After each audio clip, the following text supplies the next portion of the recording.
Hello बच्चों, अब आपका टॉपिक है बायो-सेवर्ट लॉ। ठीक, जब हम किसी वायर में करंट फ्लो करते हैं तो उसके आसपास एक मैग्नेटिक फील्ड बन जाती है। और अगर हम ये जानना चाहें कि उस करंट कैरिंग कंडक्टर यानी धारावाही चालक से कुछ दूरी पर कितना मैग्नेटिक फील्ड है तो वो कैसे निकालेंगे, तो उसके लिए कुछ एक्सपेरिमेंट किए गए और उसके बेस पर एक नियम बनाया गया, एक लॉ बनाया गया जिसका नाम है बायो-सेवर्ट लॉ यानी बायो-सेवर्ट का नियम। ठीक, अब मान लीजिए कि ये एक करंट कैरिंग कंडक्टर है, एक लंबा वायर है, ठीक है, और इसमें आई एम्पियर की धारा यानी करंट फ्लो हो रहा है। तो अब अगर हम और इस कुछ दूरी पर एक पॉइंट पी है जिस पर हमको मैग्नेटिक फील्ड निकालनी है। ठीक, तो हम कैसे निकालेंगे? तो सबसे बड़ी चीज कि हम इसकी डिस्टेंस ऐसे ऐसे अगर ऐसे कहीं से भी लेते हैं तो हर जगह से अलग अलग आती है। इसलिए हम ये मान देखिए, ये तार या कंडक्टर चाहे जितना लंबा हो पर ये छोटे छोटे हिस्सों से मिलकर बना होगा। तो हमने मान लिया कि एक छोटा हिस्सा डीएल है, ठीक है, जिसमें आई करंट फ्लो हो रहा है। अब आगे से इसको जो भी नाम दिया गया वो नाम दिया गया करंट एलिमेंट। क्या नाम दिया गया? Current element. ठीक है, धारा अवयव, और इसका सिंबल है I into D vector L, और ये डीएल जो है वो इस हिस्से की लंबाई है डीएल। अब एक क्वेश्चन और निकल के आता है कि डीएल की डायरेक्शन क्या होगी? तो डीएल की डायरेक्शन वही होती है जो करंट के फ्लो होने की डायरेक्शन होती है। करंट इधर से इधर फ्लो हो रहा है तो डायरेक्शन डीएल की इधर हो गई, अगर नीचे फ्लो हो रहा होता तो नीचे हो जाती। ठीक, अब देखिए हम मान लेते हैं कि इस करंट कैरिंग कंडक्टर चूंकि बहुत छोटा है तो इससे इसकी दूरी कितनी है? r है। ठीक, r है।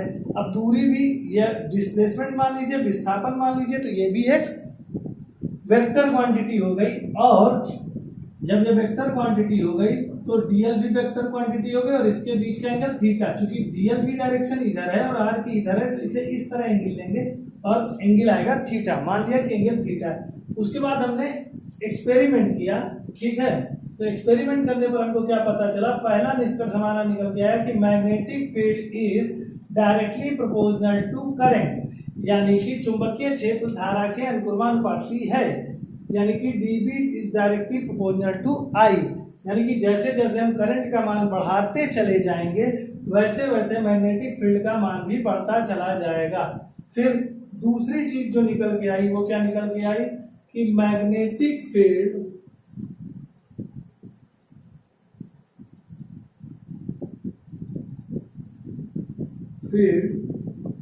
इज डायरेक्टली proportional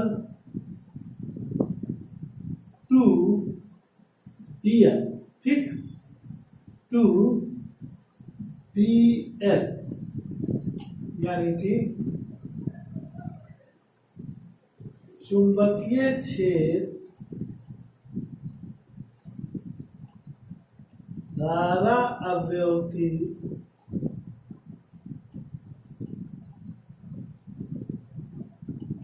लंबाई के अनुक्रमानुपाती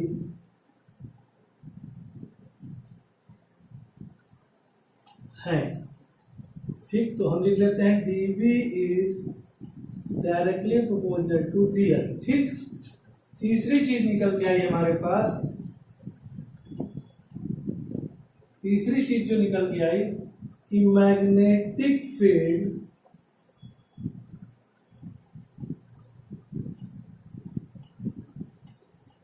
is directly proportional to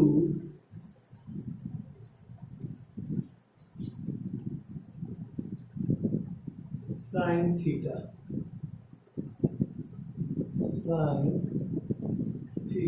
चुंबकीय क्षेत्र साइन थीटा के अनुक्रमानुपाती है, यानी यानी कि D B is directly proportional to sine theta. और चौथी चीज जो हमारी निकल के आई वो उसका दूरी से रिलेशन था, डिस्टेंस से, कि मैग्नेटिक फील्ड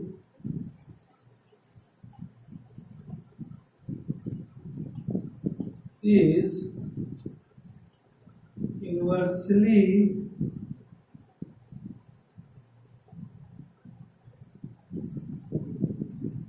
proportional to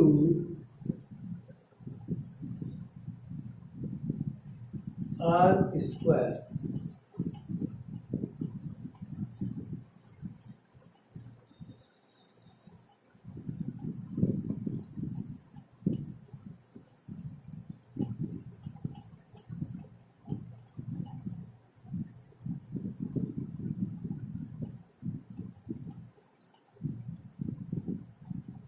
यानी D B is direct inversely proportional to R square. अब हम क्या करते हैं, चारों को मिला देते हैं। एक हमारे पास ये है, दूसरा ये है, तीसरा ये है और चौथा ये है। तो जब इसको हम मिलाएंगे तो क्या बनेगा कि D B is proportional to I D L sine theta upon R square. जब इसको यहाँ से ये साइन हटाते हैं, इक्वल्स टू का साइन देते हैं, तो ये हमारा बनता है डी बी इक्वल्स टू, एक कांस्टेंट आता है mu zero upon 4 pi I D L sine theta upon R square. देखिए अब म्यू जीरो को कहते हैं परमेबिलिटी ऑफ इस फ्री स्पेस, यानी निर्वात की चुंबकशीलता। ठीक है, तो ये एक कांस्टेंट यहाँ पर इंट्रोड्यूस होता है म्यू जीरो 4/4 पाई यहाँ पर रख दिया जाता है। ये बाई एक्सपेरिमेंट निकाल के यहाँ पर रखा गया है, परमेबिलिटी ऑफ फ्री स्पेस। इसके बारे में आगे बात करेंगे, अभी इस फार्मूले के बारे में बात करते हैं। अब देखिए, क्योंकि आई और डीएल का प्रोडक्ट हो रहा है और साइन थीटा साथ में लगा है, उसके बाद आपको ये भी पता है कि बी जो है यानी फील्ड कोई हो, चाहे इलेक्ट्रिक फील्ड हो, चाहे ग्रेविटेशनल फील्ड हो, चाहे मैग्नेटिक फील्ड हो, ये सारी फील्ड वेक्टर क्वांटिटी होती हैं। सारी फील्ड वेक्टर क्वांटिटी होती है, तो यानी कि ये भी वेक्टर क्वांटिटी है। तो अगर ये वेक्टर क्वांटिटी है और इधर सब कुछ मल्टीप्लाई हो रहा है, तो इस और एक चीज हमने और गौर की कि बी की डायरेक्शन डीएल की डायरेक्शन में नहीं होती है, क्योंकि अगर हमेशा डीएल की डायरेक्शन में होती तो हम मान लेते कि बाकी चीजें इधर स्केलर में हो जाएंगी और कोई फर्क नहीं पड़ेगा। लेकिन चूंकि ऐसा नहीं होता है, इसका मतलब साइन थीटा भी साथ में लगा, तो इसका मतलब ये एक वेक्टर क्वांटिटी है। ठीक, तो वेक्टर क्वांटिटी है तो कम से कम दो क्वांटिटी होनी चाहिए वेक्टर क्वांटिटी के लिए जिनका आपस में मल्टीप्लाई हो। तो देखिए, एक क्वांटिटी तो डीएल है और दूसरी क्वांटिटी आर है। तो अगर इसको वेक्टर फॉर्म में लिखा जाए, किसमें लिखा जाए, वेक्टर फॉर्म में लिखा जाए, तो आप क्या लिखेंगे, तो वेक्टर फॉर्म में लिखने के लिए हम लिखेंगे डी वेक्टर बी, क्या लिखेंगे, d vector B equals to mu zero upon 4 pi into I. आपका वेक्टर क्वांटिटी नहीं होता है, साइन थीटा गायब कर दीजिए और यहाँ पर आपको लिखना है डी एल। ठीक है, क्या लिखना है, D L, D vector L. अब इसके साथ क्रॉस प्रोडक्ट किसका कर सकते हो, तो दूसरी वेक्टर क्वांटिटी यहाँ पर आर है, तो इनटू वेक्टर आर। और जब ऐसा करेंगे तो नीचे एक आर का मल्टीप्लाई और कर देंगे तो हो जाएगा आर क्यूब। ये आपका हो गया वेक्टर फॉर्म। क्या हो गया, वेक्टर फॉर्म। अब आप इसको नोट कर लीजिए।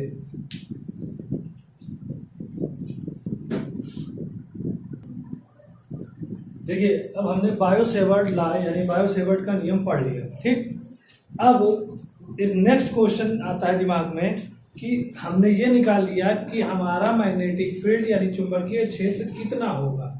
चलिए, ये तो निकाल लिया हमने इस फार्मूले से कि dB इक्वल्स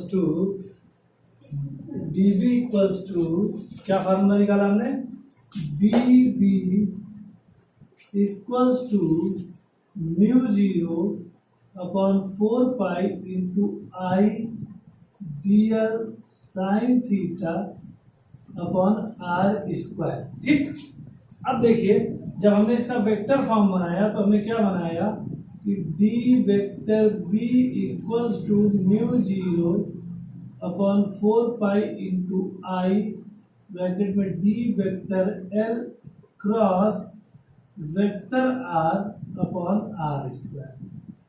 यानी कि डीबी जो हमें मिल रहा है वो डीएल और आर के क्रॉस प्रोडक्ट से मिल रहा है। ठीक है, तो अब ये देखते हैं कि इस अब क्रॉस प्रोडक्ट जब आपने पढ़ा था तो आपने ये पढ़ा था कि अगर ये दो क्वांटिटी हैं, एक की डायरेक्शन ये है और एक की डायरेक्शन ये है और इन दोनों का आपस में क्रॉस प्रोडक्ट ऐसे हो रहा है, इनके बीच का एंगल कुछ भी हो थीटा, तो जब ये इनका क्रॉस प्रोडक्ट हो रहा है तो इनका क्रॉस प्रोडक्ट या तो इस तरफ इन दोनों के परपेंडिकुलर इस तरफ मिलता है या इस तरफ मिलता है। ठीक, इस तरफ मिलता है या इस तरफ मिलता है, समझ रहे होंगे आप।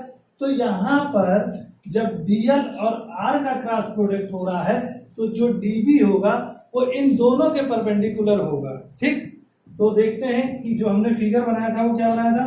हमने फिगर बनाया था वो फिगर ये था, दिख रहा है सबको। ठीक, और उस पे हमने इतना हिस्सा डीएल काटा था, इतना करंट एलिमेंट डीएल दिया था। डीएल हमारा अगर आई इधर बह रहा है तो डीएल की भी डायरेक्शन इधर ही हो गई और यहाँ से कुछ दूरी पर ये पी हमारा करंट पॉइंट हो गया। ठीक, अब इसको निकालने के लिए ये किया गया और इस डायरेक्शन में हमारा क्या होगा, आर होगा। क्या होगा, आर होगा, वेक्टर आर। तो यानी कि जो हमारा जो बी होगा या तो ऐसे दोनों के परपेंडिकुलर होगा या अंदर की ओर होगा। तो किधर होगा ये जानने के लिए एक नियम आया, दाएं हाथ की हथेली का नियम नंबर 1 यानी right hand palm rule number 1। Rule क्या है कि if we open our right hand such that thumb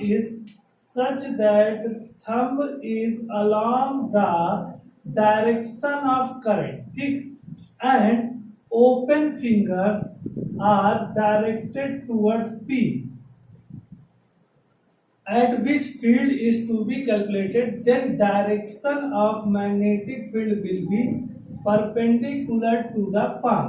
ठीक, यदि हम अब दाएं हाथ का पूरा पंजा फैलाकर इस प्रकार रखें कि अंगूठा चालक में बहने वाले धारा की दिशा तथा फैली हुई अंगुलियां उस बिंदु P की ओर दिष्ट हो जिस पर चुंबकीय क्षेत्र ज्ञात करना हो, तो चुंबकीय क्षेत्र की दिशा हथेली के लंबवत बाहर की ओर होगी। ठीक, हमने पढ़ लिया, लेकिन इसको अप्लाई कैसे करेंगे। देखिए हम पहले क्या कह रहा है, thumb is along the direction of current. पहले तो right hand thumb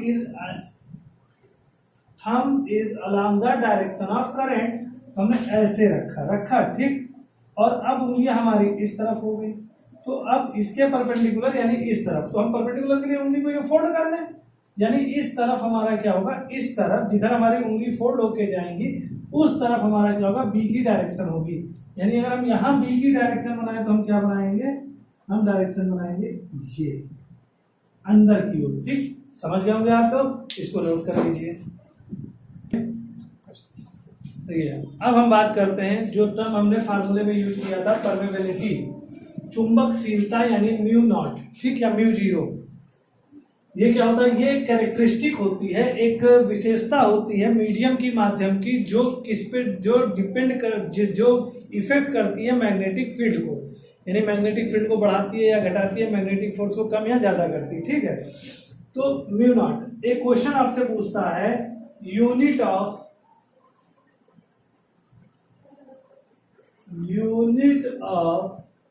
mu naught, यानी कि म्यू नॉट का मात्रक। अब देखिए मैं आपको बताया कि मात्रक निकालने के लिए आपको वहीं जाना पड़ेगा जो फार्मूला इसका होगा। तो फार्मूला है D B equals to mu zero upon 4 pi into I D L sine theta upon R square. यहां से म्यू जीरो इक्वल्स टू हो जाएगा dv into 4 pi into R square upon I D L sine theta. ठीक, अब देखिए mu zero की unit of mu zero मतलब mu zero का मात्रक निकालने के लिए हमको मात्रक लिखना पड़ेगा। देखिए डीवी का मात्रक आपने पढ़ा है टेस्ला।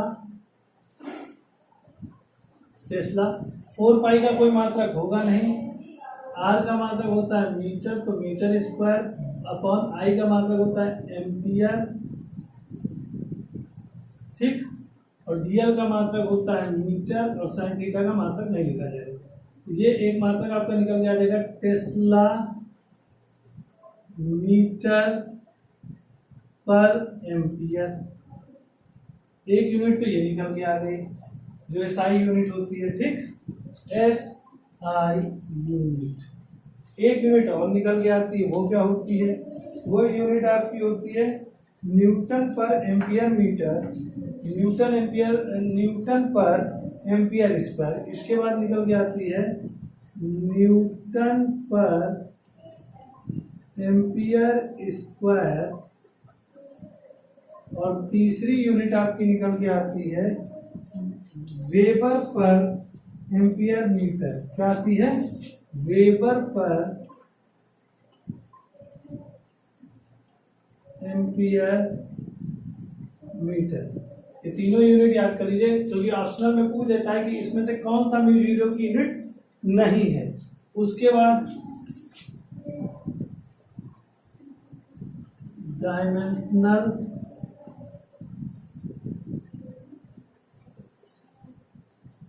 फार्मूला,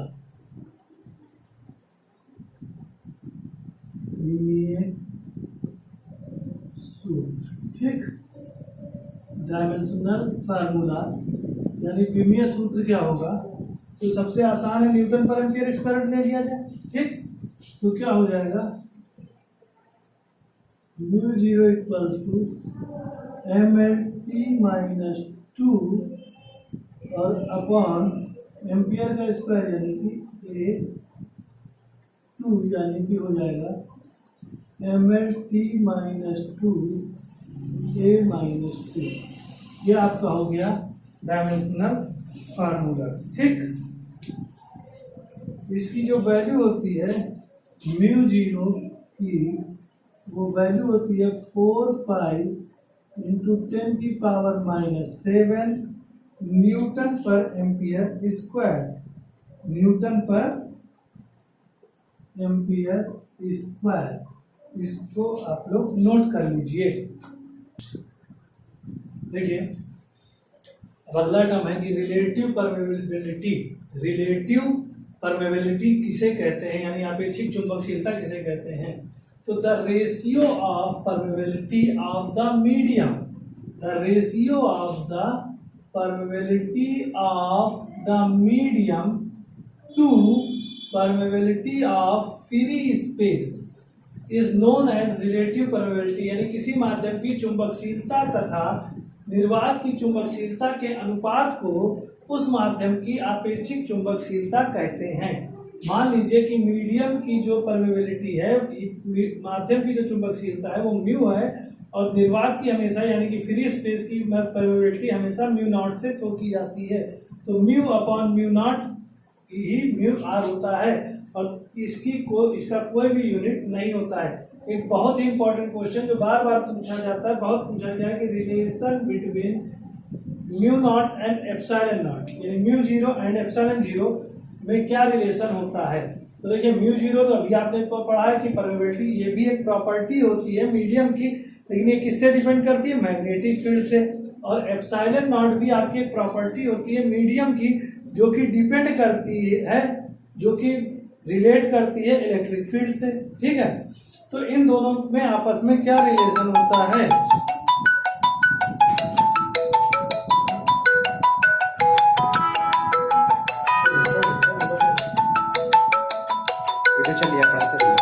तो